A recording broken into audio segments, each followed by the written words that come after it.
The word Laogai means little to most people, but to the people of China, it is just as terrifying a word as Gulag would be to a citizen of Soviet Russia. Under the strict surveillance of Mao Zedong, the Laogai system stands as a grim testament to the government's commitment to control and conformity. This extensive network of forced labor camps has not only persisted, but evolved, continuing to serve as tools of political repression and economic gain. The Laogai enforces a brutal regime of reform through labor, where millions of deemed dissidents are used as slave labor and subject to humiliating and inhumane treatment, to physically and mentally beat out any resistance to the Chinese Communist Party and its aims. Beyond mere incarceration and labor, these camps have spawned a disturbing market for stolen organs, capitalizing on the bodies of prisoners. While the gulags of Stalinist Russia may be a thing of the past, safe and secure in the annals of history, the Laogai, though under a different name, still makes victims of millions of innocent Chinese civilians today. In 1949, mainland China fell to the Chinese Communist Party after the nationalist Kuomintang had been chased across the water to Taiwan. Mao Zedong and his party quickly set upon creating their new China, hoping to erase all traces of its feudal past and its counter-revolutionary traditions and cultural practices. Those not willing to toe the new party line were forcefully re-educated. The revolution relied on the destruction of the four olds: old ideas, old culture, old customs, and old habits. Much like the new man of the Soviet Union, the Chinese Communist Party wished to create a new culture, molded entirely on the beliefs of Maoist ideology, free from the trappings of the supposedly imperialist, feudal, oppressive Chinese culture of old. Re-education took place in the Laogai, meaning re-education through labor.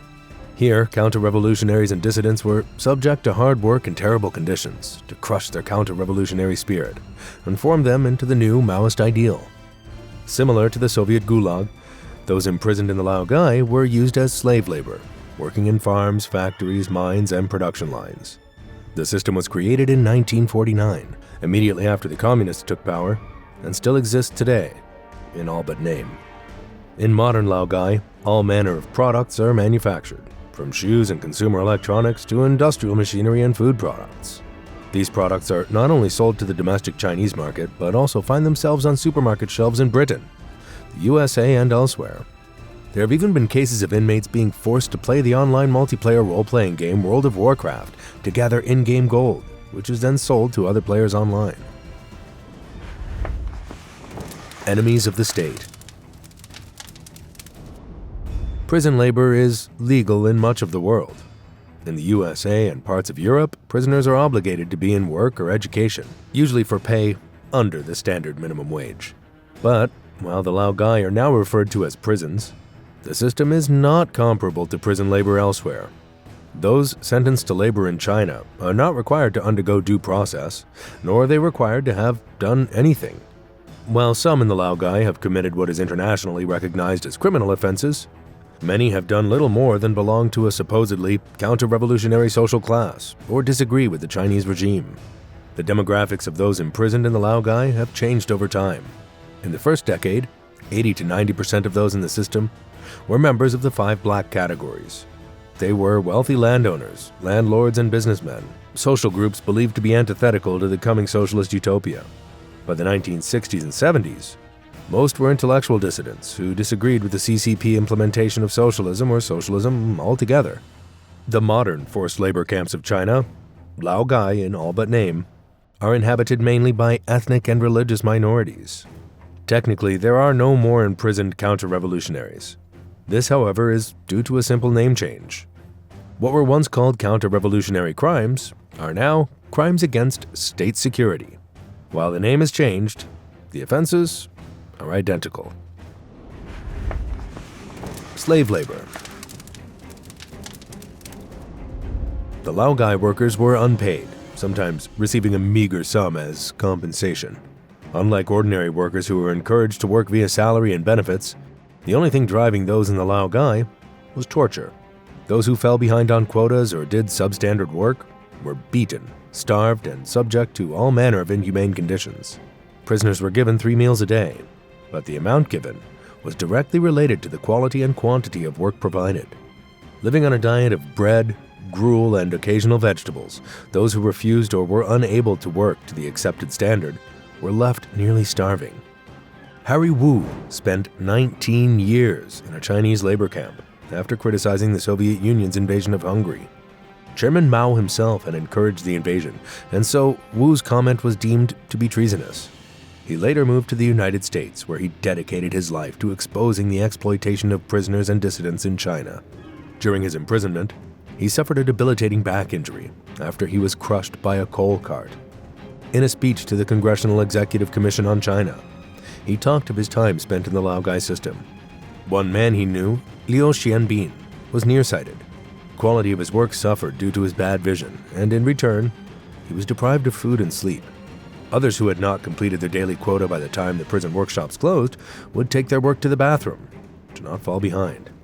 Zhou Daiwei was 23 when he was imprisoned in 1957 on charges of being a rightist due to his criticism of government policies. He was released in 1965 and once again imprisoned in 1973 for 3 years, this time as an accused spy after meeting with 2 American friends. In his first 3 years of imprisonment, he lost 70 pounds. He and others could barely work due to malnourishment, and when they were able to see the camp doctor, the result was always the same: a small amount of soy powder. The prisoners were so emaciated that they could not even sit down, as the bones protruding from their buttocks had no fat to cushion them. 500 people at his camp died over the winter of 1960 to 61. When conditions were so cold, he wore the same 3 pairs of socks for months on end, without ever removing them. Ye Huiming was sentenced to 12 years imprisonment in 1951, but did not leave until 1980. He was accused of being a Taiwanese spy and counter-revolutionary. He was arrested and tried, but like all other victims of the Laogai system, he was not allowed any legal counsel, nor to speak in his defense. The charges against him were not declared until a verdict had been decided.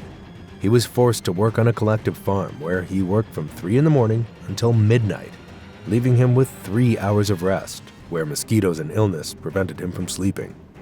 At the end of the day, the workers were subject to struggle sessions, where the group accused each other of various offenses. Even those who were friends were encouraged to accuse one another. There was no such thing as innocence in these struggle sessions, and in the context of it, anything could be an offense, whether that be resting for a moment or complaining about the hard work. He watched the execution of 4 of his co-prisoners, 3 men and 1 woman. His experiences drove him to suicide, and he swallowed a bottle of pills that his mother had sent to him. He survived the attempt, and within 3 days was back at work. In Maoist China, everything was political, and so any opinion on any topic could be viewed as critical of Maoism and the new communist Chinese state. Everything was either in accordance with or critical of the new regime. Gao Artai was sent to the Laogai, his only crime being his personal views on art and aesthetics. The modern Laogai. Despite promises to abolish the system, it took on a new life in 2014 with the construction of a new facility in Xinjiang. In 2021, the Xinjiang internment camp was believed to hold 1.3 million people. Most inmates are Chinese Muslim Uyghurs, while minority Turkic people, such as Kazakhs and Kyrgyz, and Chinese Christians, are also imprisoned there. Local media refers to the camps as education and transformation training centers. The re-education of these new camps aims to remove the ethnic identities of those imprisoned, to bring them culturally into line with the Han majority. They are forced to live by an extremely rigid outline, which dictates when and where they eat, do chores, wash, and sleep. One woman, Miragul Tursun, escaped the camp and fled to live in Egypt. After visiting China, she was once again detained and separated from her family. She was forced to sleep in a room with 60 other women, where they had to take turns using the beds. To prove their new identity as loyal subjects of the CCP, they were forced to sing the Chinese anthem and other songs in praise of the party. The number one aim is to shift their faith to replace their loyalty to their God with loyalty to the Communist Party. She and other women were forced to take unknown medications, which, in some of the women, prevented menstruation, possibly by sterilizing them. In one case, she was strapped to a chair and subject to electrocution. passing in and out of consciousness and foaming at the mouth. The last words she remembers were, "Being Uyghur is a crime." During her 3-month stay, 9 of her cellmates died. One Uyghur teacher, forced to work in the camps, reported that sexual violence was common, and that the guards picked the women and girls they most preferred and took them away to be abused. In one case, she saw a woman forced to confess in front of 100 other inmates, during which the guards took turns in violating her. Organ theft. In modern China, prisoners of conscience are used as living organ banks. Executed prisoners have their organs harvested and sold for profit, while there are also accusations of live organ harvesting. Uyghur Muslims and members of the Falun Gong, a new religious movement, are the usual victims. China has one of the world's largest programs of organ transplantation, but due to cultural beliefs, there are relatively few who voluntarily agree to donate their organs upon death. This high demand and low supply means the CCP requires alternate methods for obtaining organs, especially kidneys and livers. There is no nationwide organ donation platform, and so hospitals purchase these organs locally. And the prevalence of prospective involuntary owners means China has the shortest transplant waiting times in the world, and a healthy kidney can be obtained within weeks. One Chinese military surgeon recently told of his experiences extracting the organs of prisoners in 1994. The body was carried into the room with its arms and legs bound. Only when he felt the temperature of the body, which was still warm, did he realize the victim was still alive. After 2 surgeons removed the kidneys, Zhang Zhi was ordered to remove the eyes, but was unable to carry out the order. Another surgeon took his place. The eyes were removed, and the now dead victim was placed in a body bag. Since then, the trade in the organs of prisoners has become a billion-dollar industry in China.